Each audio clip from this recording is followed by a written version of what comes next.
I bought the house for the quiet. That's the joke now. A quiet neighborhood, tucked away from the noise, where I could work in peace, tend to my succulents, and maybe, just maybe, exist without someone breathing down my neck about the placement of my trash cans. That was before Debra Whitmore. Debra, with her pastel blouses and perfectly sculpted helmet of blonde highlighted hair, was the kind of woman who wielded the HOA rulebook like the Constitution and considered herself both judge and jury of the cul-de-sac. She smiled with the tight precision of a woman who had never been told no in her life. The first sign of trouble was the note. Taped to my door with an aggressive slant, the letterhead boasted the HOA's official emblem, though I had a sneaking suspicion Debra had printed it herself, probably while sipping from a monogrammed wine tumbler that said, "Live, laugh, litigate." Violation notice. Unauthorized lawn ornamentation. Your recent placement of non-standard vegetation, succulents, does not align with HOA aesthetic guidelines. Remove immediately to avoid a formal penalty. Succulents. A handful of tiny potted succulents on my front porch. Hardly the gateway to anarchy. I considered ignoring it, but my next-door neighbor, Greg, a veteran of HOA warfare, warned me. Debra doesn't let things go. You give an inch, she takes your entire backyard. So I complied. I moved the succulents behind my fence, assuming that was the end of it. It was not. The next week, a new notice appeared. Garbage bin violation. Bins must be placed precisely 2 feet from the curb. Your bin placement, 23 inches, is non-compliant. Please correct immediately, she measured. The woman had actually measured.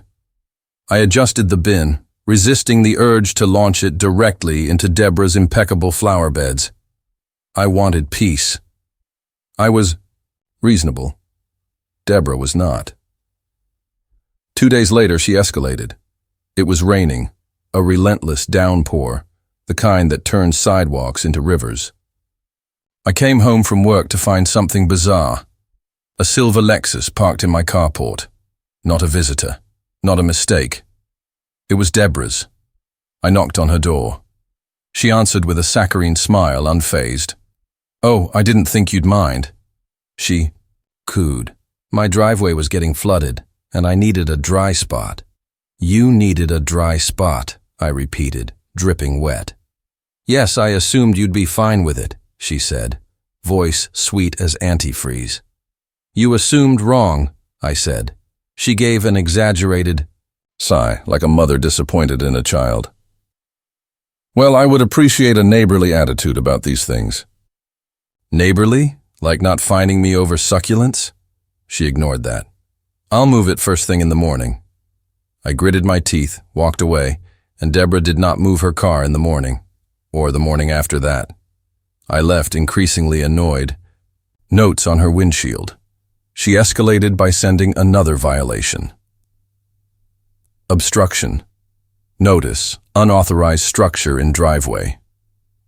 Your property is in violation of Section 4.2, citing impediments to the aesthetic flow of the neighborhood.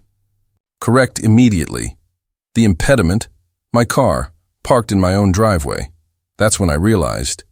This wasn't about rules. This was about control.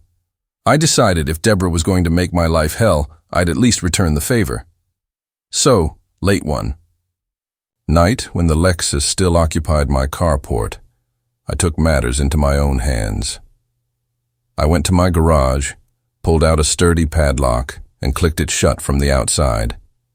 Debra's Lexus was now trapped in my garage. The next morning, I barely had time to sip my coffee before I heard the screech of manicured nails on my front door. I opened it to find Debra, fuming. "You need to unlock that garage right now," she snapped, her usual veneer of politeness cracking. "Funny," I said. "I could have sworn you told me you'd move it in the morning." "That was before you illegally detained my property," she spat. Took a slow sip of my coffee. "Huh. Guess we both have problems then." Her face twisted. "I'll call the police." "And tell them what? That you parked in my private property without permission? I'd love to hear how that plays out. For the first time, Debra hesitated. She wasn't used to losing. "You don't know who you're messing with," she hissed. "Oh, I think I do," I said. "A woman who really should have read the part of the HOA handbook about trespassing laws. For a moment, I thought she'd throw a fit right there, but instead, she smiled. It was a dangerous smile. "This isn't over," she said, and that's when I knew. I had made an enemy. I left Debra's Lexus locked in my garage for 6 more agonizing hours, savoring the satisfaction of her powerlessness. At precisely 5 p.m., I unlocked it, not out of kindness, but because I wanted her to take her car and stew in her own humiliation. When she finally retrieved it, she didn't speak. She just gave me a look, a quiet, seething promise. It took exactly 1 day for her revenge to begin. The first attack was subtle, a fresh violation taped to my door before I even woke up. Garage door color. Violation.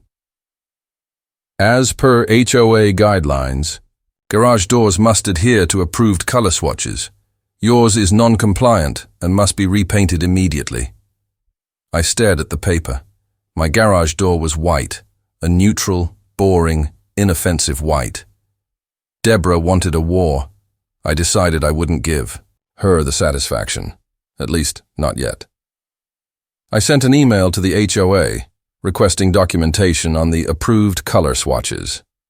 They responded 2 days later with a PDF attachment. Every single garage door in the entire neighborhood was already white. Debra was making up rules. But before I could call her out, she struck again. A letter, this time certified mail, because Debra apparently believed in weaponized bureaucracy. Unapproved surveillance equipment notice. HOA policy forbids external security cameras that disrupt the visual harmony of the neighborhood. Your front door camera is non-compliant. I read it twice, stunned. I had installed my camera 2 years ago.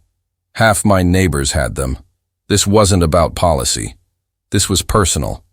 Greg, my next-door neighbor, shook his head when I showed him. She's picking you apart piece by piece.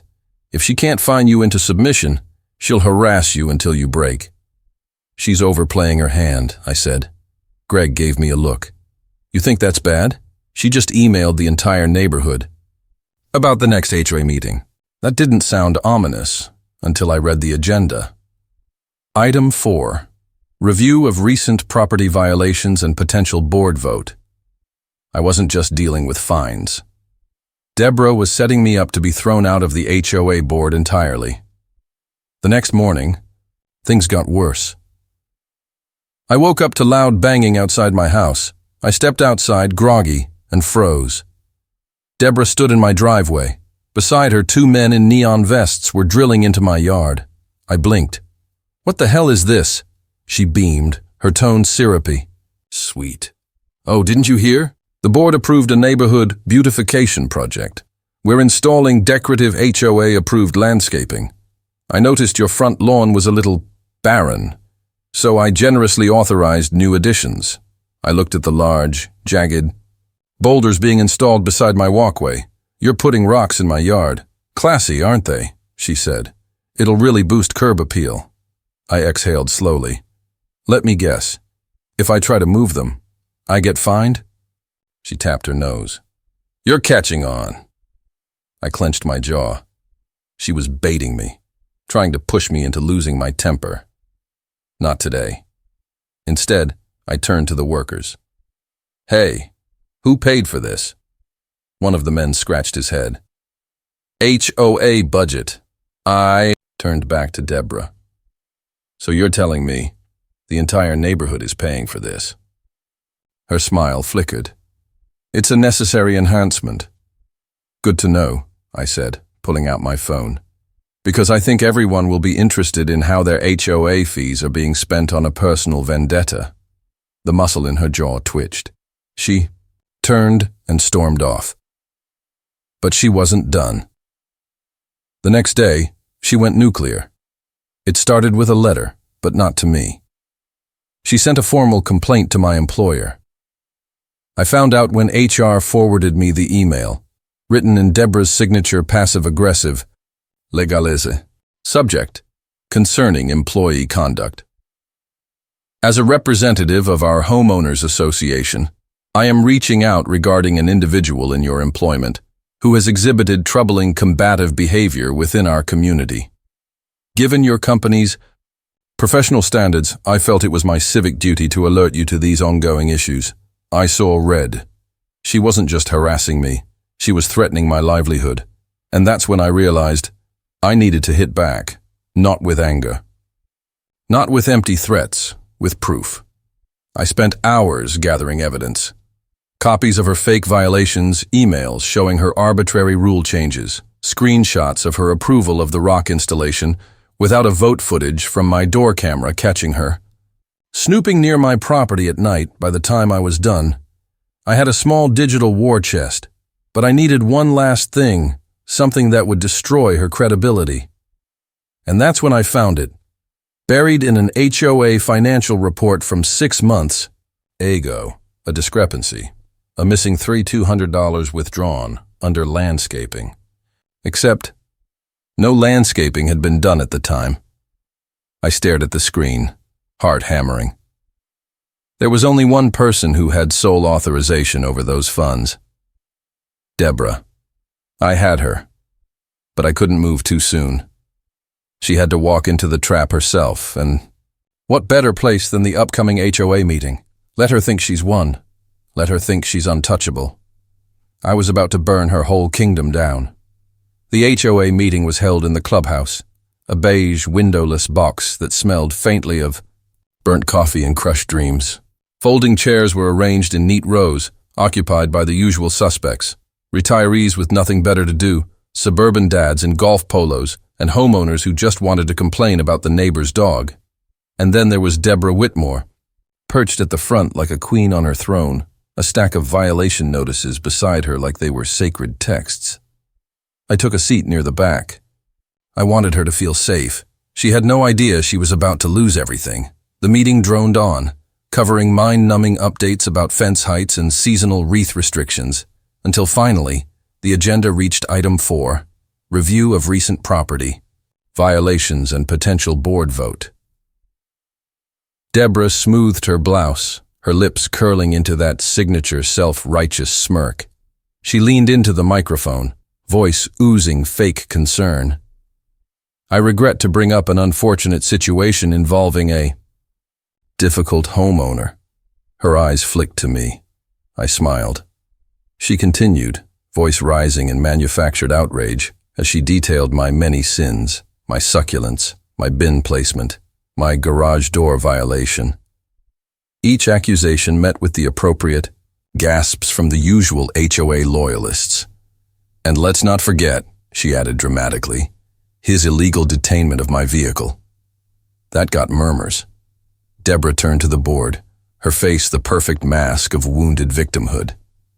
I believe his behavior has, been disruptive, combative, and frankly unfit for an HOA member. I am formally requesting his removal from the board. She sat back, arms crossed. Triumphant, a vote was about to be called, and that's when I stood. Before the board makes a decision, I said calmly, I'd like to present some evidence of my own.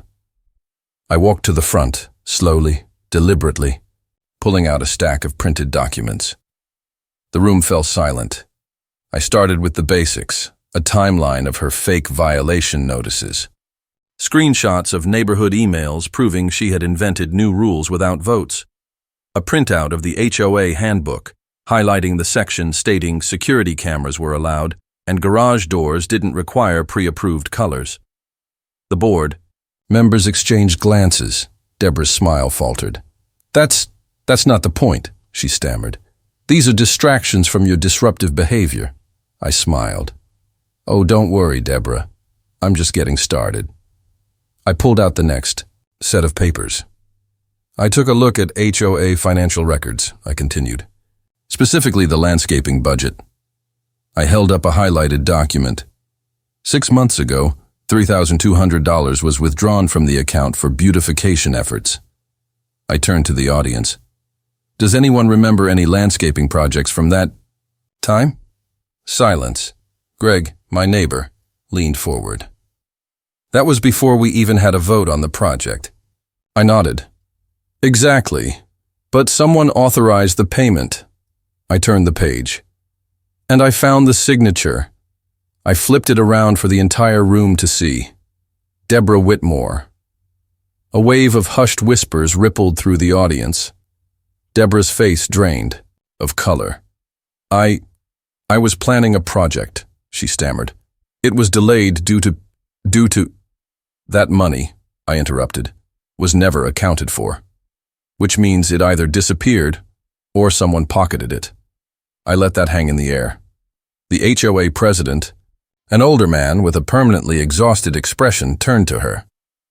Debra, he said, voice tight. Is this true?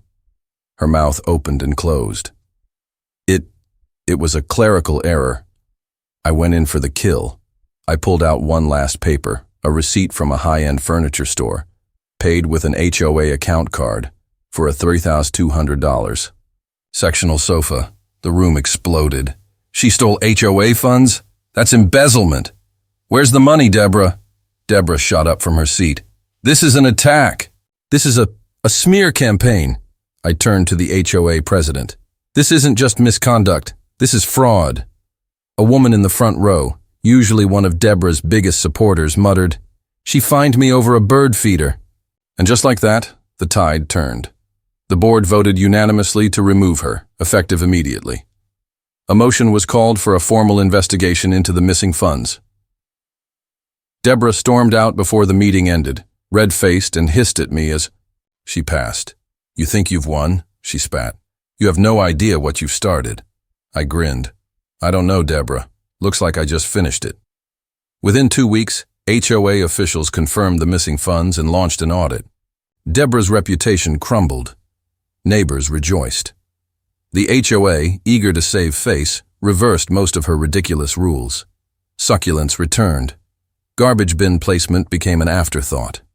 The HOA even refunded fines she had issued over the years. Her house went up for sale soon after. Rumor was she moved to another HOA-run community. I could only assume some poor soul was about to experience their own version of the reign of Debra. As for me, I kept my security cameras, and I installed a new sign in my front yard. It read, Private property. Trespassers will be padlocked, just in case.